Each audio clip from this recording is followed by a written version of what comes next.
R$12.000 de cheque. Detalhe, ligava para a pessoa desligava o telefone, boa reputação, cheio do Espírito Santo, sabedoria. Porque ninguém, gente, querendo ou não, o líder, abre aspas, tem que vestir a capa de super-homem, ainda que ele seja de carne e osso. Ele tem que ser o super-herói do grupo. Por quê? Porque você é uma referência. E essa referência tem que estar, olha que coisa interessante, tem que estar à disposição 24 horas por dia. Com certeza.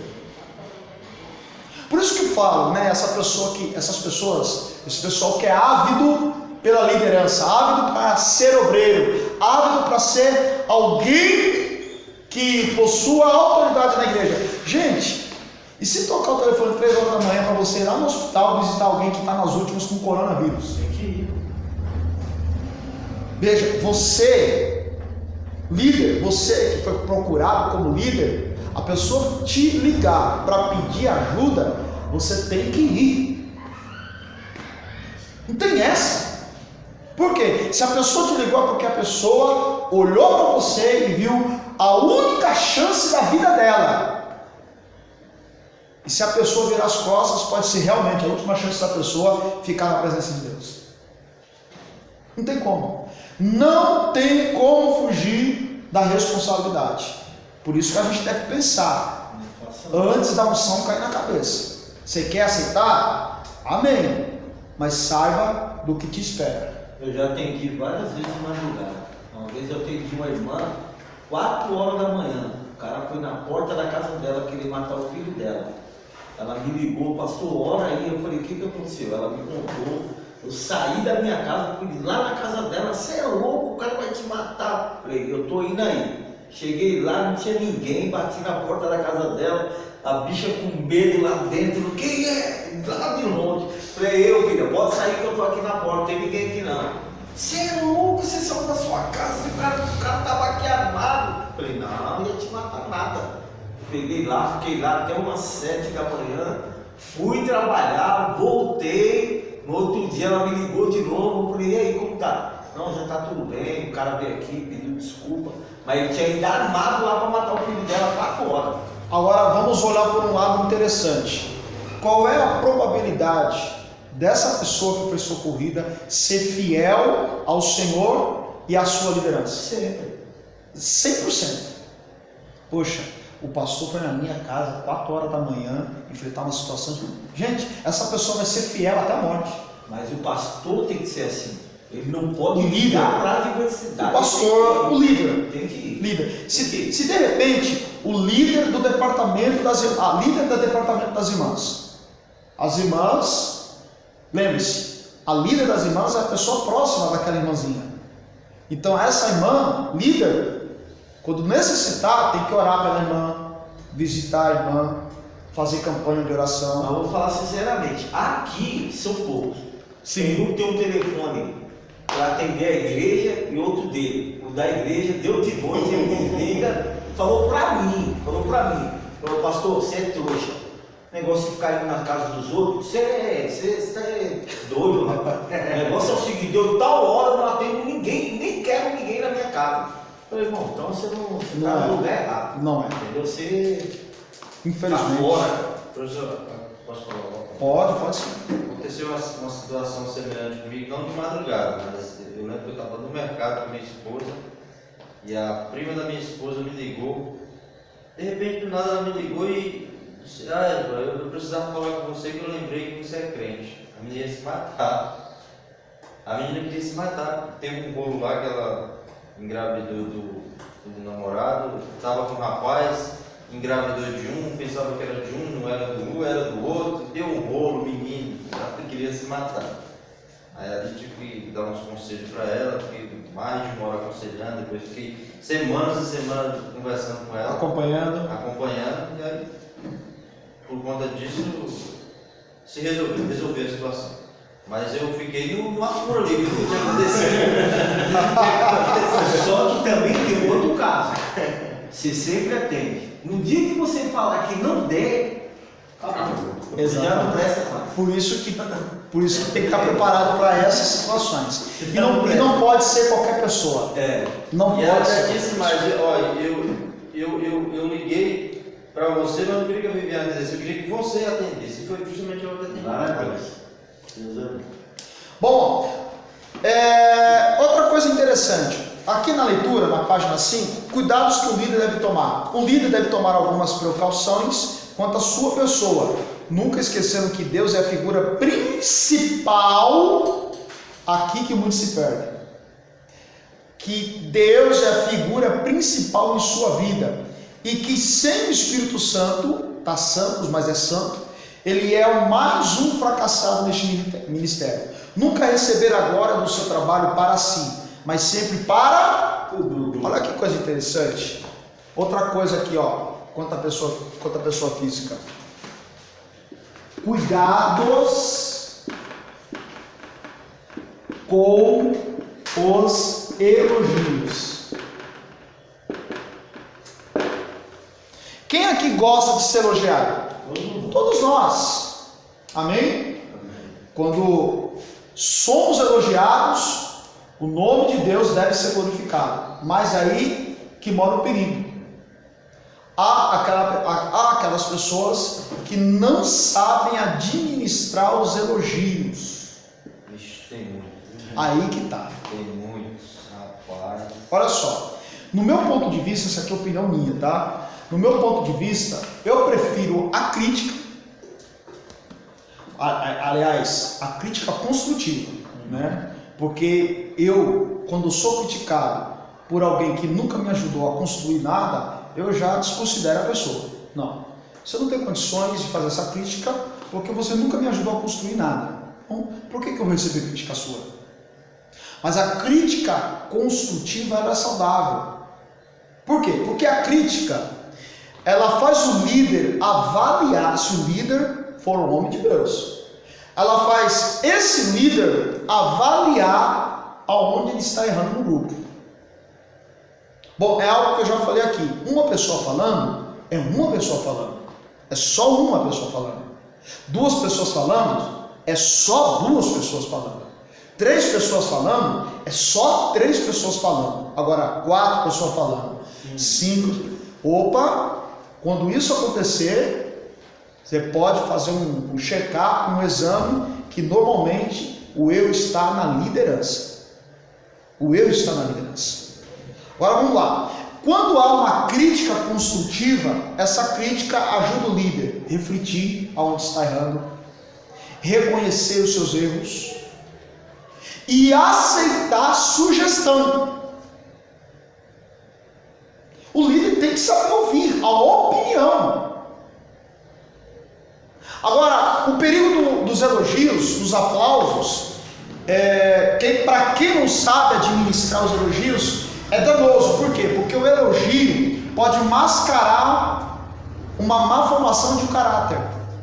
O elogio pode fazer o líder se sentir que de fato só aconteceu porque ele estava na frente. Eis aí o perigo do elogio. Então, no meu ponto de vista, opinião minha, eu prefiro crítica construtiva do que um elogio que possa me fazer derrubar. As quedas dos grandes líderes, na maioria das vezes, ocorre aqui, nos elogios, né? Nos elogios. Veja aí, qualidades negativas, ou seja, o que o líder não pode ser, não pode ser orgulhoso, vaidoso. Aliás, o pecado que derrubou Lúcifer do trono foi o orgulho. Ele quis ser semelhante ao Altíssimo, orgulho. E olha só, toda vez que Deus encontra em nós orgulho, ele se lembra de Lúcifer. O orgulho, o meu orgulho acerta a Deus. Porque é como se Deus lembrasse do que Lúcifer fez lá atrás. Então, a primeira coisa que um líder não pode ter, orgulho. A glória tem que ser de quem, gente? De Deus. De Deus. Segundo, um líder, ele não pode ser dominador. Tem aqueles líderes que ficam controlando a vida particular dos seus liderados. Gente, aí não é um líder. Já pensou, pastor Ezequiel? O irmão Rodrigo não veio no culto. Suponhamos, hipoteticamente, não veio no culto. Aí, depois do culto, o pastor: Rodrigo, senti sua falta no culto? É, pastor, estava aqui resolvendo. Mas o que você tinha de mais importante lá na sua casa para resolver que você não veio no culto? Querer dominar a vida, não pode ser dominador. Jesus nunca dominou pela força, nunca liderou pela força. Pelo contrário, quando ele esteve na beira da praia, recrutando os 12 apóstolos, ele chamou-os dizendo: venham após mim, que eu vou fazer de vocês pescadores de homens. E a Bíblia diz que esses que foram chamados não questionaram: para onde iremos? Quem é o Senhor? A Bíblia simplesmente declara lá em Marcos capítulo 1, que quando Jesus olha para Pedro e diz assim: venha após mim que eu vou fazer você pescador de homens, a Bíblia diz assim: e logo o seguiu. Mais adiante ele encontra Tiago e João consertando as redes, chama os dois e o texto repete: e logo os deixando as suas redes, e logo o seguiu. Isso quer dizer que aqueles homens foram recrutados a partir do voluntariado. Jesus não colocou uma faca no pescoço. Quem concorda comigo que se um líder governa pela força, dominando, a qualidade do produto a ser executado não será 100%? Todos aqueles que se sentem constrangidos a fazer, não fazem com excelência, não fazem com dedicação. Resultado: a obra será mal feita. Então, entre a obra mal feita e o líder dominador, controlador, eu prefiro não seguir a ordem desse líder. É preferível não seguir a ordem desse líder do que fazer de forma obrigatória. A partir do momento, guarde isso aqui, gente, a partir do momento que você fazer a obra de Deus, que é o nosso caso, de forma obrigatória, você perdeu a essência do que é evangelho. Porque Isaías 53 diz que ele, como uma ovelha muda, ele se entregou aos seus tosqueadores. Ele se entregou. Ele não foi obrigado pelo Pai. Lá no horto, lá no jardim, a oração dele foi assim: Pai, seja feita a tua vontade. O que está designado para mim, eu me entrego. A morte venceu Cristo? Por que a morte não matou Cristo? Paradoxo, né? Não foi a morte que matou Jesus, até porque a morte não tinha poder sobre ele. Foi Jesus que se entregou para a morte. Você entendeu? Foi Jesus. É como se Jesus estivesse lá no alto do madeiro, olhando para a morte, dizendo assim: morte, você não consegue me matar, mas eu vou te dar uma ajuda. Olhou para o céu, está consumado, entregou o Espírito.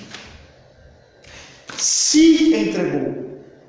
Veja que não há o espírito de dominador ou de fazer a coisa por fazer em Cristo. Não, ele se doou, se entregou. É diferente. Repito, a partir do momento que você estiver fazendo a obra de Deus e você perceber que você está fazendo de forma obrigatória, porque alguém mandou, alguém ordenou, nós temos aí dois problemas: ou o líder é dominador demais e você está se sentindo constrangido a fazer, ou você está fazendo de forma obrigatória. Em ambos os casos, é preferível não fazer. Não fazer. Porque quem vai sofrer é a obra. Você vai fazer relaxado. E aí a pessoa pode estar, olha só, trazendo maldição para a própria vida. Vou repetir.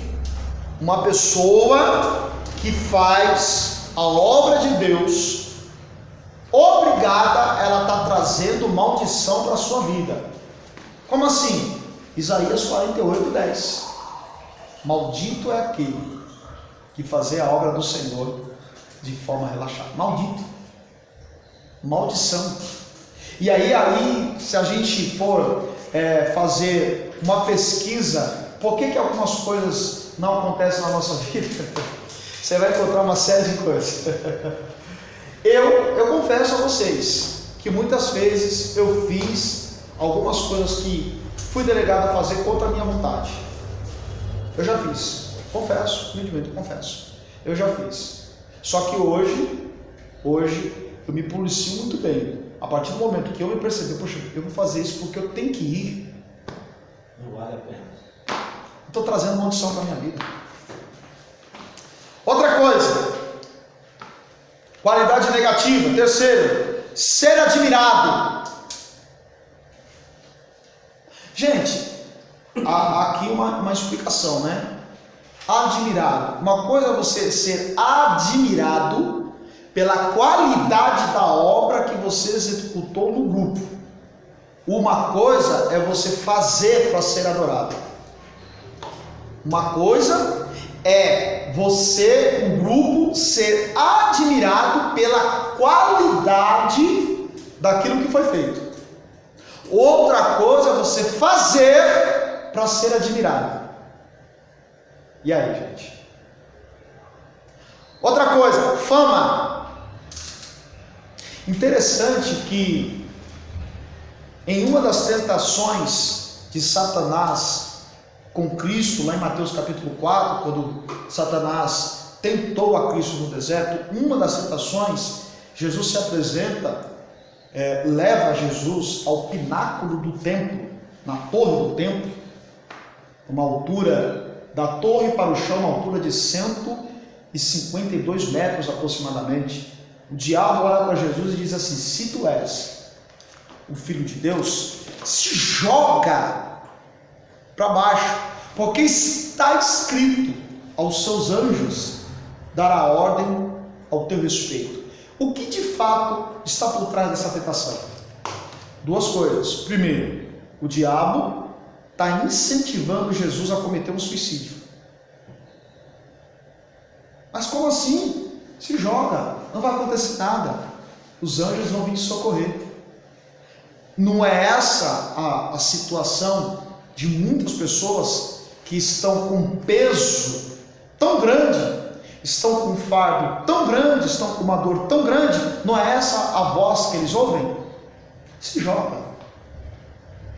Morreu, acabou, não vai acontecer nada. Gente, o ano passado, já falei isso aqui em aula, vou tornar a dizer. O ano passado nós tivemos aí um número alarmante de pastores e pastoras que cometeram suicídio. O que há de comum ou de incomum entre esses colegas que tiraram a própria vida, que a maioria eram homens e jovens pastores. Não há nada, eu não sou contra o jovem ser pastor, mas se você for analisar friamente nos relatos dos textos que a maioria deles deixou escrito antes de tirar a própria vida, você vai ver lá: cansado do ministério, a obra pesou. Gente, isso aqui é indício de que tais pessoas, é indício, não estou afirmando, que tais pessoas que infelizmente, esses pastores que infelizmente tiraram a sua própria vida, é que alguém deu responsabilidade demais para alguém que não foi preparado. A palavra diz, Paulo dizendo, 1 Timóteo capítulo 3, que o obreiro, o diácono, o presbítero tem que ser provado e depois servir. O grande problema é que a demanda é tanta que estão ungindo as pessoas, colocando grandes responsabilidades sobre elas, mas sem o preparo necessário. Aí o peso chega, o peso da chamada chega, e aí quem não tem estrutura, a única saída, a voz Senhor, se joga, acaba com tudo. Agora, o caso é aquele pastor Júlio César, cara. O pastor Júlio César tinha mais de 30 anos de ministério. Tem, aí é exceção, né? Aí eu fico com a palavra que ele irmão falou. O líder que não ora e que não jejuma tem um ministério carnal. Tem, eu concordo. Tem um ministério carnal. Tem. Que eu vou falar sinceramente, um homem daquele, cara. Todo líder tem que ter devocional, gente. Tem que ter. Ele não pode fazer as coisas no automático. Eu já fiz isso. Ó, Pode. teve um momento da minha vida que o meu ministério eu liguei no automático. Como assim no automático? Todo fim de semana a pregação. Poxa vida, eu já sei. O Napoleão ficou pregando 2 anos no conhecimento do Sim. pecado. Lembra que ele confessou e falou? Sim. Porque é uma coisa que eu já sei. Vamos lá. Eu sou um conselho, eu já sei. Então, vamos lá. Chegou era sexta, sábado, domingo. E segunda, terça e quarta dando aula. Aonde? Quando que eu teria tempo para pegar na Bíblia e preparar uma mensagem? Esmiuçar, sabe? Orar, jejuar. Porque se eu dou aula segunda, terça e quinta e prego sexta, sábado, domingo, eu liguei no automático. Então, você vai que vai. Eu, graças a Deus, eu tive essa consciência de reparar esse erro. E muitos que agora com o coronavírus deram uma paradinha, né? Deu uma paradinha. Agora vai ter que orar, preparar mensagem nova. Percebeu, gente? Então, a pior coisa é um líder ligar no automático. E aí, quando o peso vier, não aguenta. Mas voltando lá à questão do pináculo no tempo de Jesus. Uma das razões, primeiro, Satanás propõe um suicídio. Porque você está cansado. Em outras palavras, o diabo olhou para Jesus, você está cansado. Você está com fome. Olha o seu corpo físico. Se joga. Segundo, o que estava por trás dessa tentação? O diabo estava propondo a Cristo uma demonstração do seu poder de forma sensacionalista. Ou seja, você não é o bom, você não é o Filho de Deus, se joga aí, demonstra o seu poder.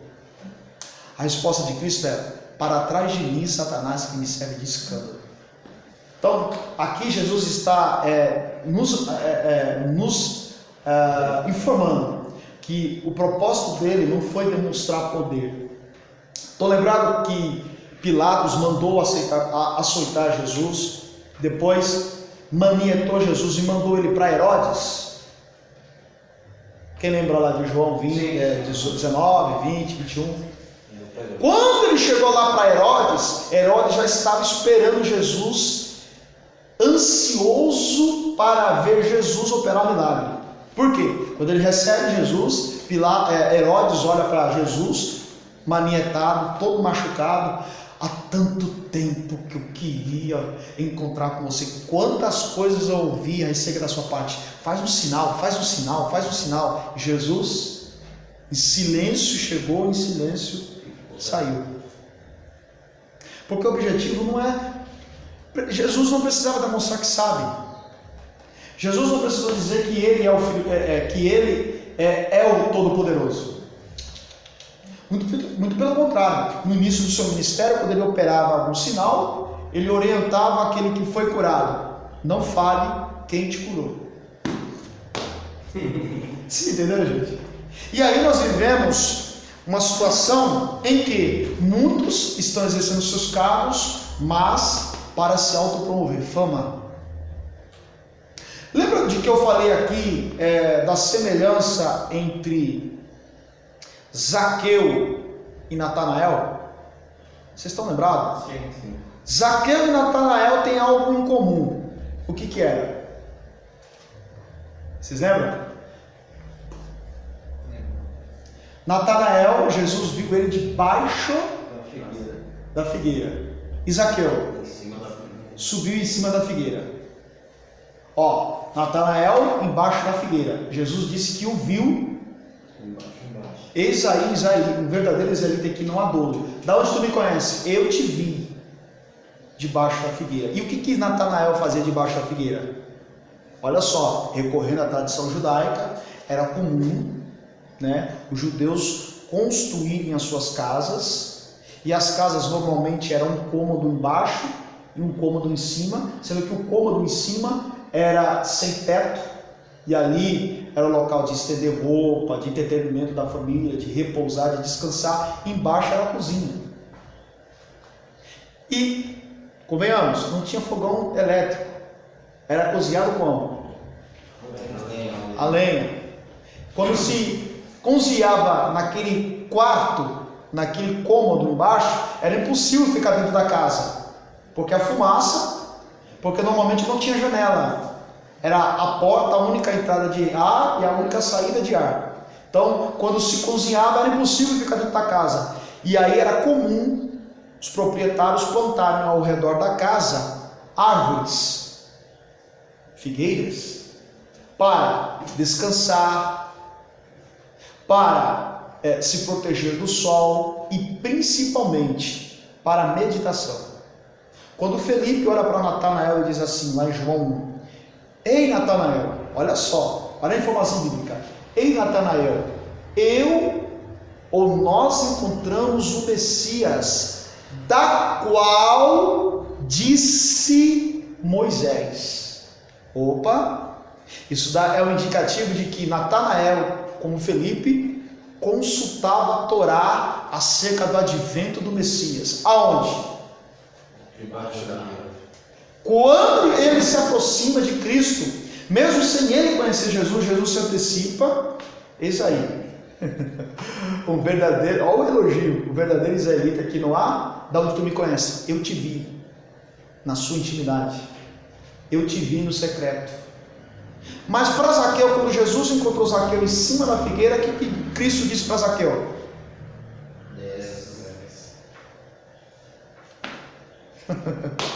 Vamos lá, Natanael mantinha o seu devocional para saber sobre o advento do Messias, conhecer o profeta profetizado por Moisés. Zaqueu subiu na figueira para ver um artista.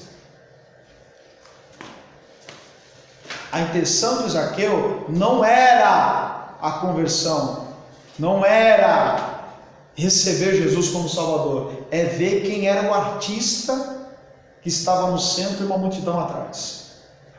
Aí Jesus olha para ele e desce da figueira. O incomum, a figueira, só que um estava embaixo, o outro em cima. Mas Jesus queria pousar na casa dele. Pousar na casa dele. Só que no decorrer do texto você vai perceber que Jesus quer ensinar um princípio para ele. Que só é possível ter um encontro verdadeiro com Cristo debaixo da figueira. Em cima, ele estando em cima, ele está atrás de um artista, ele quer ver quem é o do momento. Nenhum líder, ele terá sucesso e longevidade ou longanimidade no seu liderado se ele não fugir do aspecto fama.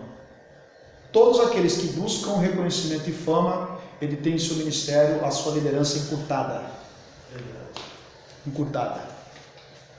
Bom, para terminar, o sucesso. Vou fazer uma pergunta aqui, olha só que coisa interessante. Eu estava estudando, quando eu estudei teologia, meu professor fez uma pergunta na classe que a priori ninguém entendeu nada, inclusive eu. Mas ele perguntou assim, eu vou reproduzir a pergunta aqui para vocês. Quem aqui quer ter sucesso? Eu não vejo isso não, É? Eu não vejo Quem aqui quer ter sucesso? Olha que coisa dele. Quando ele perguntou, a minha resposta, irmão Ivan, foi a mesma que a sua. Não, eu não quero ter sucesso. Só que ele disse, eu quero ter sucesso. Aí ninguém ficou, né? O professor quer ter sucesso dentro do ministério. Quero. Eu quero ser reconhecido pela mensagem cristocêntrica que eu prego. Eu quero ser conhecido não por aquilo que eu sou, mas por aquilo que eu prego, por aquilo que eu faço no reino. Eu quero que o nome dele seja reconhecido e eu quero esse sucesso para mim. Aí você entende um pouquinho. Só que existem aqueles que buscam sucesso para si próprio. Para si próprio. Esse aí é o grande perigo. Amém, gente? Bom, nós vamos continuar a semana que vem. Na próxima página, nós temos a questão, tópico 3, que liderança não é obrigação. Já falei sobre obrigatoriedade aqui, mas eu quero falar sobre o líder espiritual. Amém? Próxima aula nós vamos falar sobre o líder espiritual. O que é necessário para que um líder seja um líder espiritual. Amém? Que Deus abençoe a vida de vocês. Próxima terça-feira nós estaremos aqui mais uma vez, em nome de Jesus.